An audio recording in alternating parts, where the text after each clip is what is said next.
Throughout this series, we have compared the Apocalypse with the Exodus. The Apocalypse is a replay of the Exodus. This requires another Moses-like figure to lead Israel in the latter days. We explained that Jesus Christ, like Moses, would free Israel from bondage and restore his people to a promised land. Jesus Christ will be a second Moses, but there will be another second Moses, a mortal man with the same keys of authority.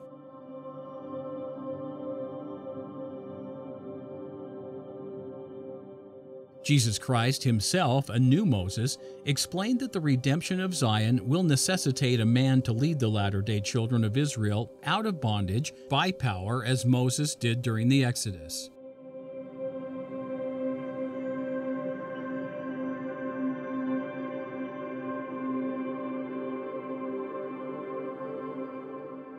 We learn from Isaiah, however, that there will be more than a Moses-like man leading the children of Israel and assisting in the redemption of Zion.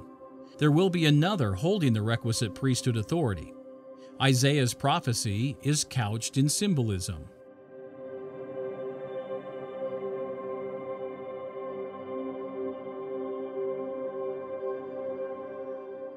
Elias Higbee, an associate of Joseph Smith and one-time historian of the church, asked the meaning of Isaiah's prophecy.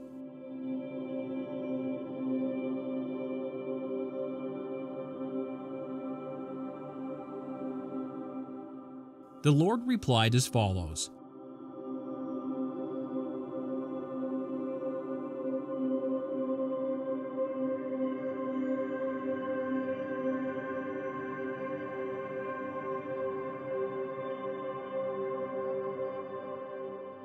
The Lord made it clear that the authority to bring again Zion and to bring to pass the redemption of Zion would be given to more than one man.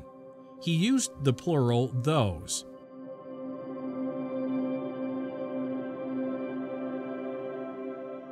In April 1836, the authority to gather Israel and lead the 10 tribes from the land of the north, prophesied by Isaiah, was restored. Moses gave the keys to Joseph Smith and Oliver Cowdery.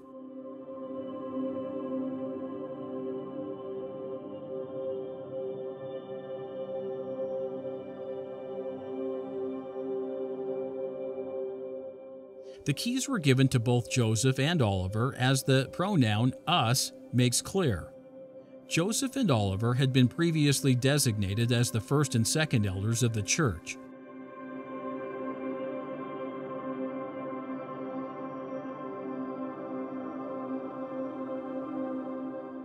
In such capacities, Joseph and Oliver were to fulfill the roles of the ancient Moses and Aaron.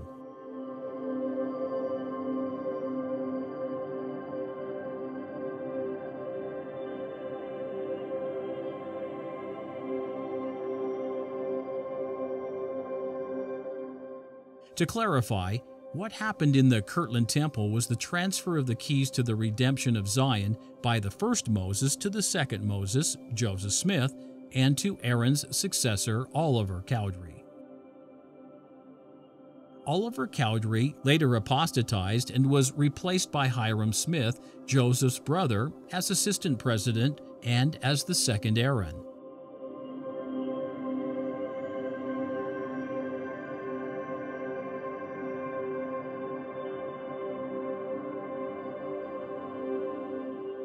Joseph and Hyrum were subsequently martyred in Carthage jail, removing the second Moses and second Aaron from the earth, along with the keys to the redemption of Zion. This, of course, presents a problem. For Israel to be gathered and the 10 tribes to be led back at the second coming, both a second Moses and a second Aaron and their keys are required. Yet, these two figures are no longer present upon the earth. The church believes that the keys for the gathering were passed from Joseph to his successors, the presidents of the church.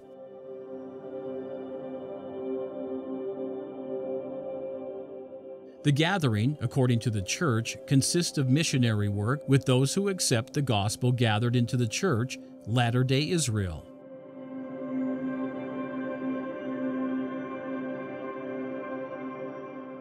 This narrative, unfortunately, ignores fundamental aspects of the gathering of Israel in the latter days and the redemption of Zion. What the modern church fails to realize is that there must be two men to lead the children of Israel from bondage. There must be a second Aaron as well as a second Moses.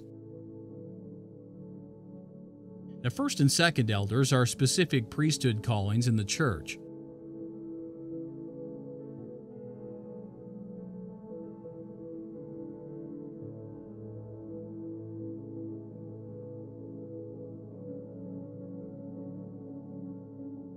When Joseph and Hyrum were assassinated, these two callings died with them.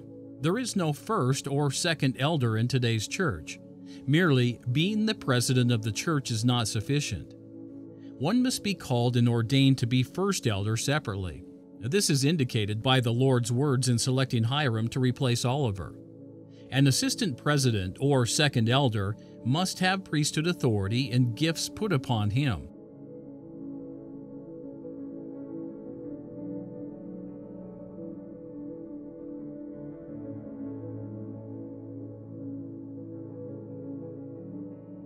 The keys given to Joseph and Oliver by Moses in the Kirtland Temple are also necessary to the redemption of Zion. Contrary to the narrative of the church, these keys also ceased in Carthage jail. The church doesn't seem to understand that if the original two keys were given collectively to two people, then that pattern must continue. Yet the church claims only one figure, the president as Moses, and one key, the gathering of Israel. Yet there should be an assistant president as Aaron and a key for the return of the 10 tribes. The return of the 10 tribes is fundamentally different from the gathering of Israel, hence two separate keys. The 10 tribes will be led from the land of the north. Israel will be gathered from the four parts of the earth.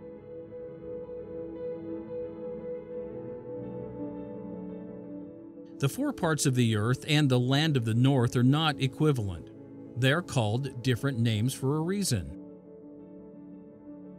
Nor does the notion that the missionary program of the church constitutes the gathering of Israel have any validity. If joining the church was the gathering, then joining the church in previous dispensations would also constitute the gathering. But this cannot be so. The gathering of Israel is reserved for the latter days alone. Furthermore, the Lord makes it clear that the redemption of Zion must come by power. This is not the power of the Spirit assisting missionaries, but the tremendous physical power exhibited during the Exodus.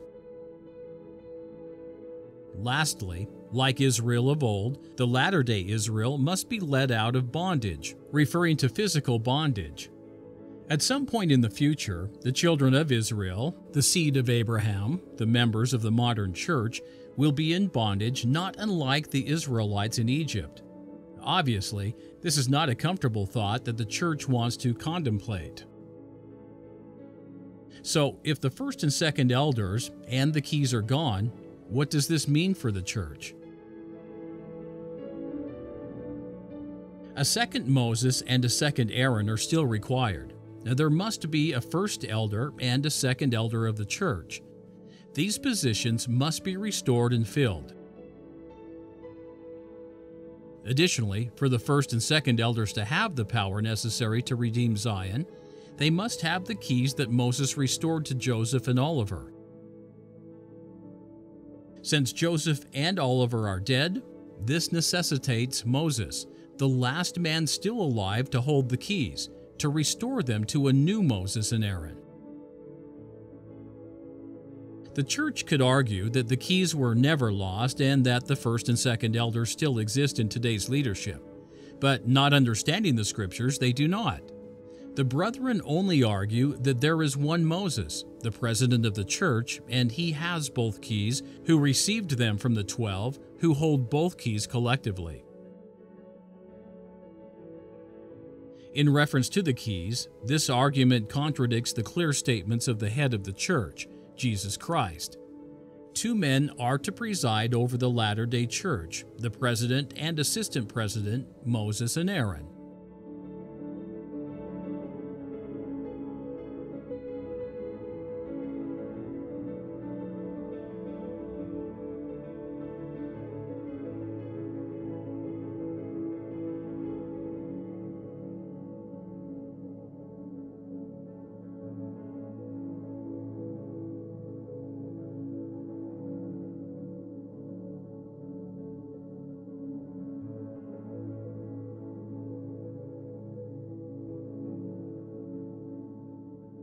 The original keys were given to 2 men, Joseph Smith and Oliver Cowdery, Moses and Aaron, respectively.